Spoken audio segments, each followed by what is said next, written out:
تو اس کا ہمیں فائدہ کیا ہوگا؟ کیونکہ یہ ہمارا ملک، پورا ملک جو ہے بلکہ پوری دنیا جو ہے وہ سرمایہ دارانہ نظام کے تحت چلتی ہے، اور بدقسمتی سے سرمایہ دارانہ نظام میں نفع کو پہلے رکھا جاتا ہے۔ کوئی بھی سرمایہ دار جو ہے وہ اپنا کوئی بھی کاروبار اس وقت تک نہیں کرتا جب تک اس کو یقین نہ ہو جائے کہ اس کاروبار میں مجھے کوئی پرافٹ ہے۔ اسی طرح میں سمجھتا ہوں یہ ڈرامے کی صنعت جو ہے، ایسی بات نہیں ہے کہ رائٹر ہمارے پاس نہیں ہے، رائٹر ہمارے پاس بہت زیادہ ہیں، بہت اچھے ہیں، لیکن دیکھا صرف یہ جاتا ہے کہ ہمارا جس رائٹر کا ہم ڈرامہ لیں گے کیا اس کا ہمیں کوئی فائدہ ہوگا۔ جیسے پی ٹی وی کے میں نے ڈراموں کے نام لیے ہیں، ان ڈراموں میں آپ دیکھیں سارے ڈرامے ہٹ ڈرامے گئے ہیں اور لوگ آج بھی ان کو یاد کر رہے ہیں۔ بہت پہلے ہم نے دیکھے تھے، لیکن آج آپ نے جب یہ گفتگو شروع کی تو یہ سارے ڈرامے مجھے یاد آ گئے کہ جناب یہ بھی چلتے رہے تھے۔ اب جو کچھ ہمیں ڈراموں کے نام پر یہاں دکھایا جا رہا ہے اس میں دو رائے پیدا کی جا رہی ہیں، دو رائے ہیں لوگوں کی۔ ایک رائے یہ ہے کہ یہ جو کچھ دکھایا جا رہا ہے اس کا ہماری ثقافت سے کوئی تعلق نہیں ہے۔ دوسری بات یہ ہے کہ یہ جو کچھ دکھایا جا رہا ہے یہ سارا کچھ کمرشل ہے۔ میں سمجھتا ہوں کہ پی ٹی وی جو تھا وہ ہماری ثقافت کا خیال رکھتا تھا، پی ٹی وی میں لکھنے والا جو ہے وہ مکالمے کا خیال رکھتا تھا کہ کیا یہ مکالمے فیملی میں بیٹھ کے لوگ سن سکتے ہیں، نہیں سن سکتے۔ میں سمجھتا ہوں پرائیویٹ چینلز میں اس چیز کو ذرا نظر انداز کیا گیا ہے۔ تو ابھی میں سمجھتا ہوں ہمارا ابتدائی دور ہے، اس میں ہم ارتقاء کے عمل میں ہیں اور امید کی جا سکتی ہے کہ آنے والے کچھ اشروں میں ہم بہتری کی طرف جائیں گے۔ اچھا، اس وقت ہمیں جوائن کیا ہے رابعہ رزاق صاحبہ، آپ معروف ڈرامہ نگار ہیں، اور ان سے ذرا جان لیتے ہیں۔ رابعہ رزاق صاحبہ بہت شکریہ وقت دینے کا۔ میں آپ سے یہ جاننا چاہوں گا، آپ جانتی ہیں کہ اس وقت پاکستان میں امپورٹڈ ڈراموں کا دورہ ہے، اور اس میں ہم دیکھتے ہیں کہ ناظرین بھی بڑی دلچسپی لے رہے ہیں اور چینلز کے لیے بڑی آسانی ہو جاتی ہے۔ تو وہاں سے یہ بحث جو ہے وہ سامنے آئی ہے، آپ بہتر جانتی ہیں کہ کیا وجہ ہے کہ ہمارے ہاں جو ڈرامہ جس میں یہ تمام چیزیں، جس میں شوق و ذوق ناظرین کا موجود ہو اور ہمارے سماج سے ہم آہنگ ہو، وہ کہیں غائب ہو گیا ہے۔ کتنی حد تک آپ اس بات سے اتفاق کرتی ہیں؟ سب سے پہلے تو آپ لوگوں کا بے حد شکریہ مجھے اس پینل کا حصہ بنانے کے لیے۔ اچھا، سوال آپ کا دلچسپ ہے اور اس سوال کے دو حصے ہیں۔ پہلا سوال تو یہ کہ جو ہمارے پاس ڈرامے کا امپورٹڈ کانٹینٹ ہے ہم اس کی طرف زیادہ مائل ہوئے، اور دوسرا حصہ ہمارا یہ ہے کہ جس کے اندر ہم یہ دیکھتے ہیں کہ ہمارا اپنا ڈرامہ ہماری اپنی ثقافت سے جدا ہو گیا۔ اب اس کے اندر سب سے پہلے تو ہم یہ چیز دیکھ لیتے ہیں کہ دیکھیں، جب ہم نے ڈرامے کو تخلیق کے مرحلے سے اور آرٹ کے مرحلے سے ہم نے اس کو نکال دیا، تو پھر ہم نے اس کو ایک ایسی پروڈکٹ بنا لیا کہ جس سے پھر ہم نے پیسے کمائے۔ اب ہم یہ نہیں دیکھتے یا یہ نہیں ہم سوچ رہے یا ہمارے ذہنوں میں اب یہ سوال نہیں اٹھتا کہ آیا اس سے ہم میسج کیا کنوے کر رہے ہیں۔ اب ہمارے ذہن میں یہ آتا ہے کہ اس کی ٹی آر پی کیا ہوگی، اور اس ٹی آر پی کے بعد ہمارے چینل کو یا جو ہمارا پروڈیوسر ہے اس کو بزنس کیا ملے گا۔ تو جب آپ نے ڈرامے کو ایک پروڈکٹ بنا دیا، جب آپ کی سمجھ میں یہ آ گیا کہ آپ اس سے بہت اچھا پیسہ کما سکتے ہیں، تو پھر آپ نے اس کے اندر سے آرٹ کو نکال دیا۔ جب آپ نے آرٹ کو نکال دیا تو پھر آپ نے زندگی کو بھی نکال دیا، آپ نے کلچر کو بھی نکال دیا، آپ نے ثقافت کو بھی نکال دیا۔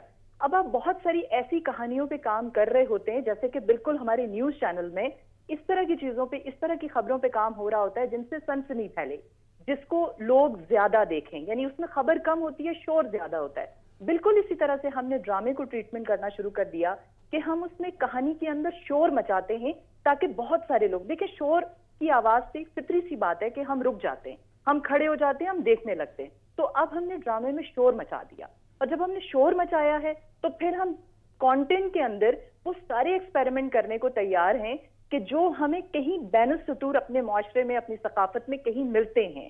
ہم یہ نہیں دیکھتے کہ اس میں یہ چیزیں کتنی زیادہ اور کتنی بھرپور مقدار اور تعداد میں ہو رہی ہیں، ہمیں صرف یہ پتا ہے کہ کہیں نہ کہیں ہو رہی ہیں، اور اگر ہم ان کو ہائی لائٹ کریں گے تو آبویس سی بات ہے کہ ہمارا جو ناظر ہے وہ اس چیز کے اوپر رکے گا اور اس پہ بات کرے گا تو ظاہر ہے کہ ہمیں بزنس ملے گا۔ تو شاید یہ وہ رویہ ہے کہ جس نے ہمارے ڈرامے کو، ہمارے ڈرامے کی اصلیت سے جدا کر دیا۔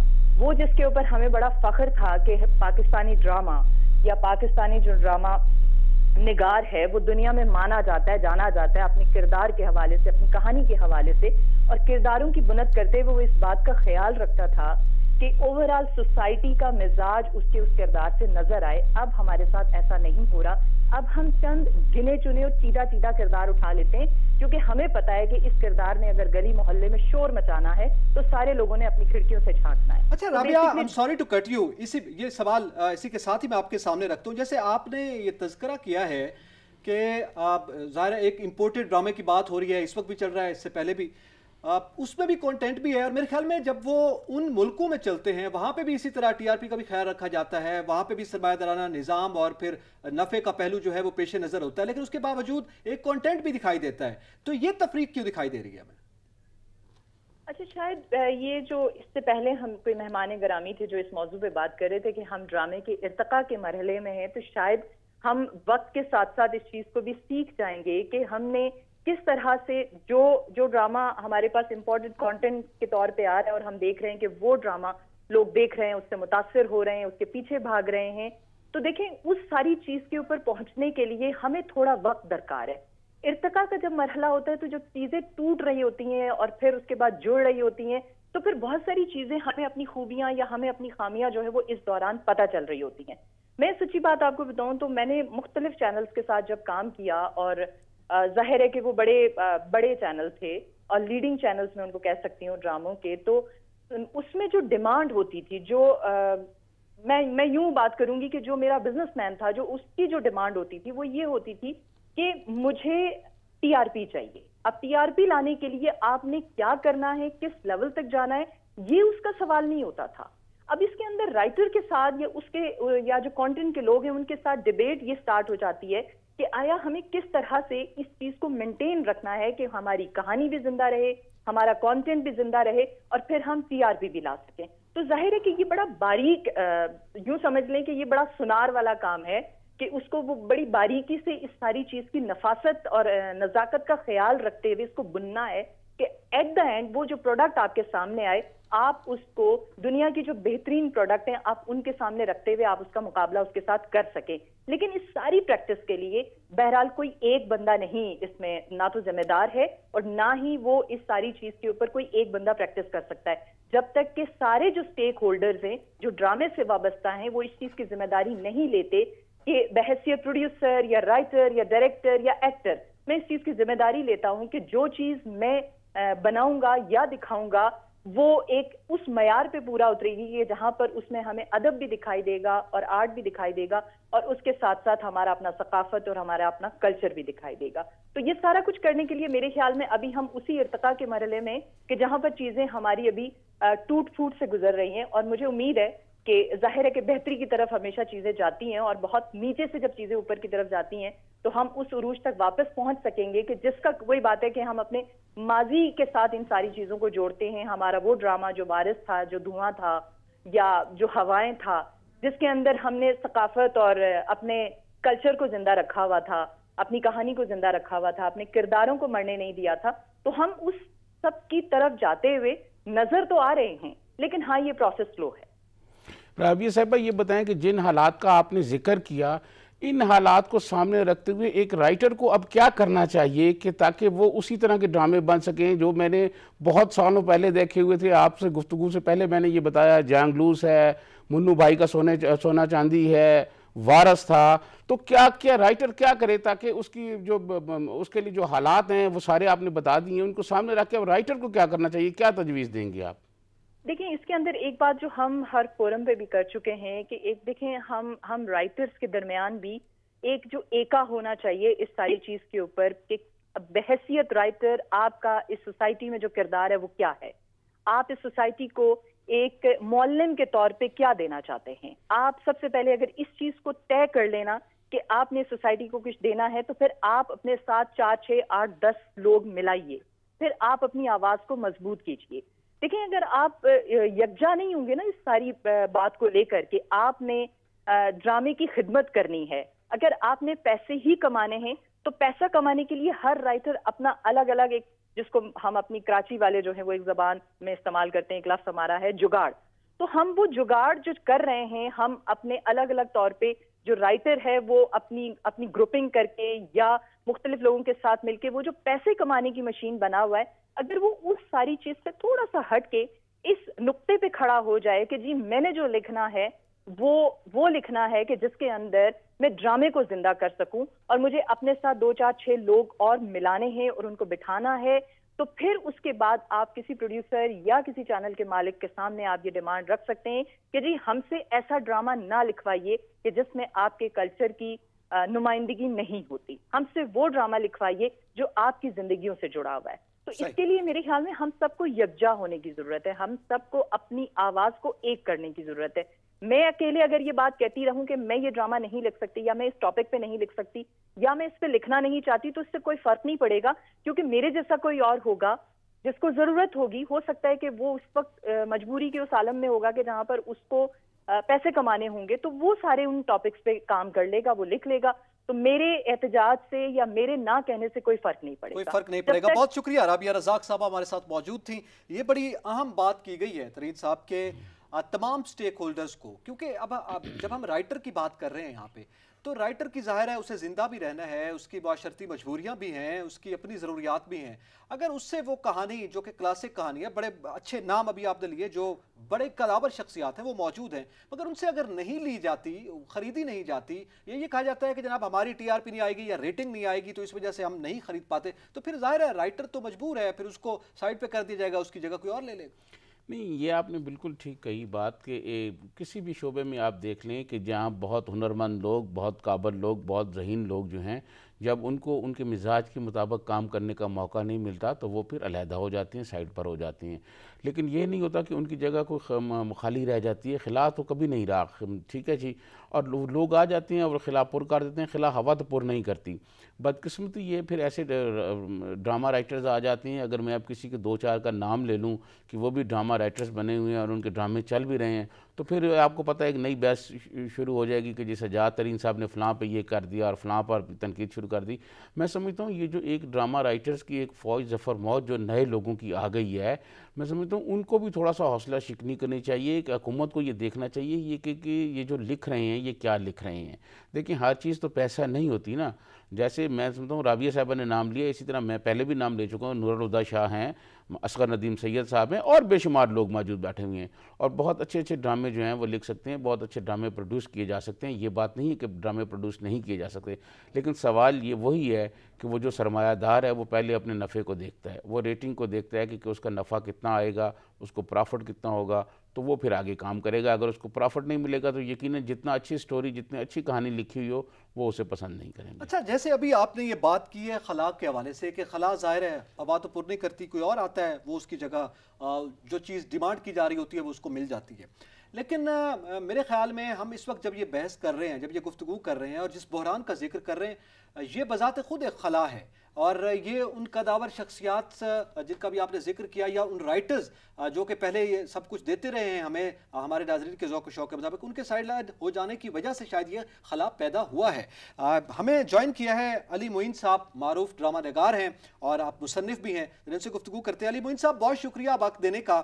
علی صاحب, آپ جانتے ہیں اس وقت, آپ اس انڈسٹری سے بھی وابستہ ہیں, خود رائٹر بھی ہیں, کہ اس وقت یہ بحث ہے کہ کیا وجہ ہے کہ پاکستان کا اپنا ڈرامہ جس کا ایک شاندار ماضی ہے وہ اس وقت نظر انداز ہوا ہے, اور بالخصوص جب یہ توقع کی جا رہی تھی کہ پاکستان میں جو نجی چینلز آئے ہیں اس کے بعد اس میں اضافہ ہوتا, لیکن اس کے کانٹینٹ میں, اس کی روح میں کمی آئی ہے.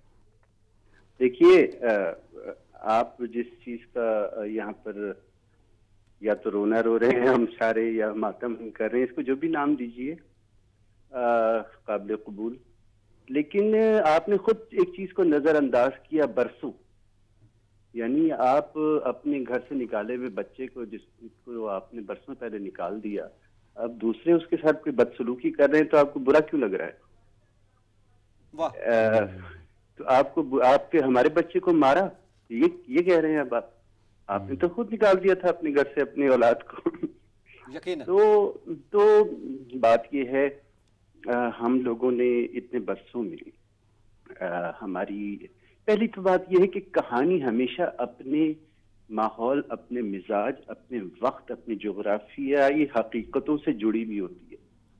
جس ڈرامے کو ہم اپنی یعنی سر کا تاج سمجھتے ہیں, اور جو تھا سن 1966 سے لے کر 80 تک کی دہائی کے جو ڈرامے ہیں, وہ آپ شروع کے 10 سالوں کے آپ ڈرامے دیکھیں, 66 سے لے کر جس میں خدا کی بستی 69 میں آیا, 66 میں غالباً یہ تعلیم بالغاں آیا, خواجہ معین الدین, وہ سارا سیٹائر, اس وقت مہاجرین کا مسئلہ تھا، پاکستان سیٹل ہو رہا تھا، اور وہ سب کچھ وہ پولیٹیکل سوشیو پولیٹیکل سیٹائر تھے ان کے. 17 ڈرامے انہوں نے لکھے. لوگ تو صرف تعلیم بالغاہ اور غالب بندر روڈ پہ جانتے ہیں. اس کے بعد پھر ہمارے کچھ سوسائٹی سیٹل ہوئی. اگر آپ غور کریں 60 کی دہائی 70 کی دہائی ہماری ایک اچھی سوشیو اکنامک ہم سیٹلمنٹ کی طرف جا رہے تھے. ٹھیک ہے نا، ہمارا معاشرہ ایک اچھا ویلیوز تھیں معاشرتی اور معاشی حالات اچھے تھے. تو پھر اس میں تنہائیاں، انکہی اور اس طرح کی چیزیں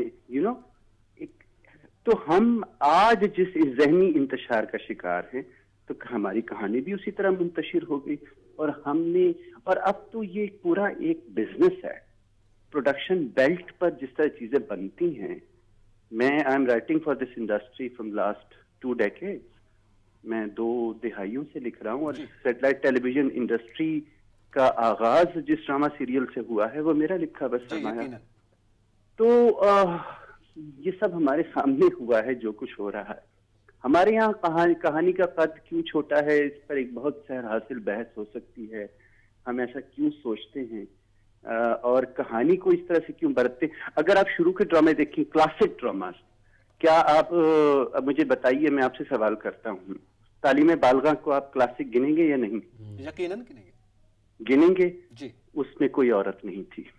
اچھا، آپ غالب بندر روڈ کو، یعنی خواجہ معین الدین کے تمام ڈراماز میں اس میں عورت نہیں تھی. کہانی عورت سے نہیں بنتی، اگرچہ ہر کہانی عورت کی وجہ سے جنم لیتی ہے، صرف عورت کی وجہ سے نہیں ہوتی. کہانی جزو ایک ضرور ہو سکتی ہے عورت ایک کہانی کا، اور وجہ بھی ہو سکتی ہے، لیکن ہم نے خود بے توقیر کر دیا اس صنف سے وابستہ ہر رشتے کو. اتنا اس کو ہم نے کیا کہیے بازار میں لا کے رسوا کیا ہے کہ شرمی آتی ہے. بہت خوبصورت بات کی آپ نے علی معین صاحب. ویسے سجاد ترین صاحب موجود ہیں، وہ بھی سوال کرنا چاہیں گے. علی معین صاحب، میں بھی آپ سے پہلے یہ بات کر رہا تھا، وارث کی بات کر رہا تھا، منو بھائی کا سونے چاندی کی بات کر رہا تھا، 50-50 کی بات کر رہا تھا. تو یہ جو کہانیاں تھیں، یہ مطلب خود جانگلوس جو ہے اس کی بات کر رہا تھا. یہ کہانیاں تھیں جو ہمارے سماج سے جڑی ہوئی معاملات جو تھے وہ ان کے لیے تھی، ان پر لکھی گئی تھیں. یہ کیا وجہ ہے آج کا جو رائٹر ہے وہ جو سماج سے جڑے معاملات ہیں وہ اس پہ کہانیاں نہیں لکھ رہا؟ وہ کچھ جو کہانیاں لکھی جا رہی ہیں آج کل جو مختلف کمرشل ٹی ویز پر آ رہی ہیں. میں آپ کا سوال سمجھ گیا. میں آپ کو اس کا جواب دیتا ہوں محترم، اور وہ یہ ہے کہ غلام ذہن جو ہیں کبھی بھی بڑی تخلیق نہیں کر سکتے. آپ نے اتنے عرصے میں اپنا رائٹر نہیں بننے دیا. آپ کو ایک کیا اس کے لیے کوئی میکانیکی لفظ کیا استعمال کیا جائے، آپ کو ایک اچھا پڑھا لکھا اسٹینوٹائپسٹ درکار تھا جو آپ کی ڈائریکشنز کو ٹو کر کے، آپ کی ڈائریکشنز کو لے کر اور ایک کہانی آپ کو بنا کے دے دے. جو آپ کو سجیسٹ کرتے ہیں آپ کے مارکیٹنگ اور فائنینس والے کہ یا اس طرح کی چیز ہمیں چاہیے. یہ ایک پورا بزنس بن چکا ہے، یہ اب آرٹ فارم نہیں رہی. آرٹ اور پھر یہ اس معاشرے میں پچھلے دہائیوں میں اگر آپ غور کریں تو ہمارے یہاں یہ مسائل آئے تھے جن پر عورت پر مبنی ڈرامے لکھے گئے. ویسے اس دوران بھی بڑے ڈرامے لکھے گئے ہیں، یہ نہیں ہے. آج ہم نے ٹیکنالوجی میں گرو ضرور کیا ہے، لیکن کہانی کا قد ہمارا اور چھوٹا ہو گیا بدقسمتی سے. ہم کہانی کو اب کوئی وجدان، کوئی امیجنیشن نہیں، ہمیں اس سے نہیں سوچتے. ہم کہانی کو یہ سوچتے ہیں کہ آج کل کیا چل رہا ہے، ٹرینڈ، فیشن کی طرف فالو کرتے ہیں ہم کہانی کو. کہانی تو واقع ہوتی ہے، باقاعدہ ایک حادثہ ہوتا ہے اندر، ایک پتہ نہیں کیا کچھ ہوتا ہے، تو ایک کہانی کسی رائٹر کو سوچتی ہے. لیکن رائٹر ہم نے پنپنے نہیں دیا، ہم نے رائٹر کو وہ آزادی نہیں دی سوچنے کی جو ایک رائٹر کو درکار ہوتی ہے. ہم اس کو وہ آزادی نہیں دیتے. آپ ان تمام رائٹرز کو بھیس بدل کے، اگر یہ آج زندہ ہو کر آ جائیں، اشفاق احمد، بانو قدسیہ، خواجہ معین الدین، یہ تمام لوگ، ان کے ڈرامے ریجیکٹ ہو جائیں گے. حضور جی بالکل صحیح، بالکل صحیح. ان کے ڈرامے ریجیکٹ ہو جائیں گے. تو وہ آج کی ریالٹیز اور ہیں. اس کو اس طرح سے آپ کراہت کے ساتھ قبول کر لیجئے یہ ریالٹی زمانے کی بدلتی چلی جا رہی ہیں، اور اب تو آپ کا ٹی وی جو ہے، بس اب کیا کہیے، ہم بہت قابل افسوس بات ہے کہ ہم اپنے اس کلچرل پروڈکٹ کو ایکسپورٹ کرنے کے بجائے اس کو ہم باہر سے کے ڈرامے لا کر یہاں اس کو ان کو امپلیمنٹ کرنے کی کوشش کریں. ہمیں یہ سکھایا جا رہا ہے کہ ہم نے ہمارے ڈراماز نے دنیا کو سکھایا ہے کہ ڈرامہ کیا ہوتا ہے. انڈیا ہمارا جو پڑوسی ملک ہے اس نے ہمارے ڈراماز کو فالو کیا، کیونکہ ہمارے ڈرامے کی بیس ہالی ووڈ کی جتنے بھی وہ ٹرینڈ لوگ اس زمانے کے جو ہمارے ماسٹرز تھے وہ فلم کے ٹرینڈ تھے، اور ویسٹرن لٹریچر انہوں نے پڑھا ہوا تھا، آتھرس تھے، بڑے لوگ تھے. ہم نے ان کی چھوڑے ہوئے نقوش یا ان کے جو دیا ہوا نقشہ تھا ہم اس کو بھول بیٹھے، اس کو مٹا دیا، اور اب ہمیں راستہ نہیں مل رہا، ہم کہیں بھی نہیں جا رہے اور اب ہم ٹامٹویاں مار رہے ہیں. بہت شکریہ علی معین صاحب، آپ نے اپنا قیمتی وقت دیا اور اپنے خیالات سے بھی نوازا ہے. بڑی اہم باتیں کی ہیں علی معین صاحب نے بھی، اور اس پہ ہم مزید بھی گفتگو کرتے ہیں. یہاں پہ وقت ہوا ایک بریک کا، ہمارے ساتھ رہیے گا.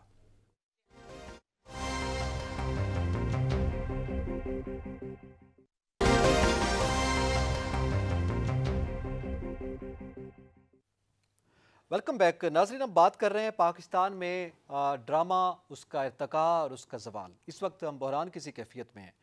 بریک سے پہلے سجاد ترین صاحب، علی معین صاحب نے بھی ہمیں جوائن کیا، رابعہ رزاق صاحب ابھی موجود تھیں. ایک بات جو مشترک ہے، بڑی اچھی بات علی معین صاحب نے کی کہ غلام ذہن معاشرے نے آزاد رائٹر پیدا نہیں ہونے دیا. میرے خیال میں ساری بات اس کے اندر آ گئی ہے، اور ہمیں میرے خیال میں اس سے اب باہر نکلنا ہوگا. یہ ایک بڑی تجویز ہے آج کے دور میں، جو خود اس وقت ڈرامہ رائٹرز جو پریکٹیکلی اس انڈسٹری کے ساتھ وابستہ ہیں، جس چیز کی وہ شکایت کر رہے ہیں. دیکھیں، میں آپ کو عرض کروں نقی صاحب، بات یہ ہے کہ ہر عہد کی اپنے تقاضے ہوتے ہیں.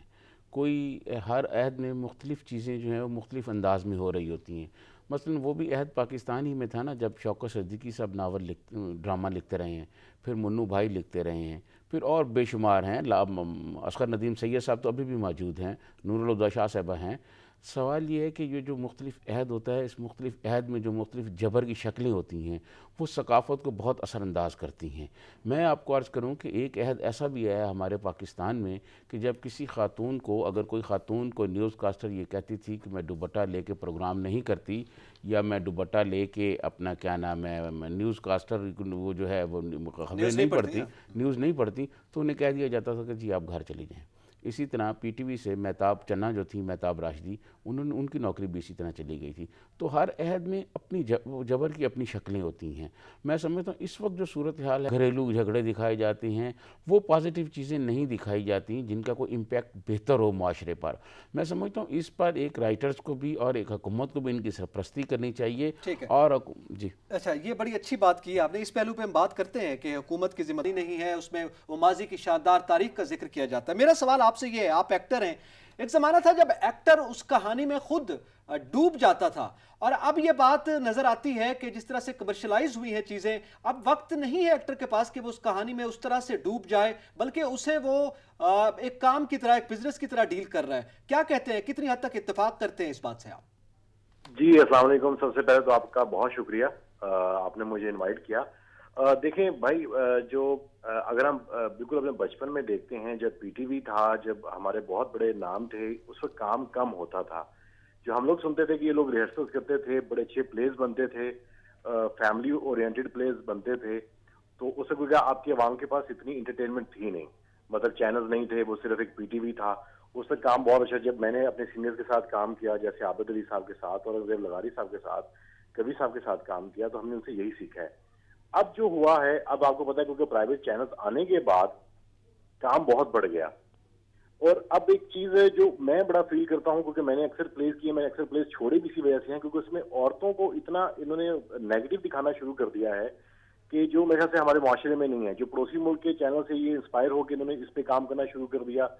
میں یہ نہیں کہتا کہ ہمارا ڈرامہ بہت برا ہے، لیکن ڈرامہ ہمارا بہت اچھا ہے، اور بہت اچھے اچھے پلیز بھی بنے ہیں، بہت اچھے اچھے ایکٹرز آئے بھی ہیں اور آ بھی رہے ہیں. مطلب ینگ لڑکے لڑکیاں بہت اچھے آ رہے ہیں، پڑھے لکھے لوگ آ رہے ہیں.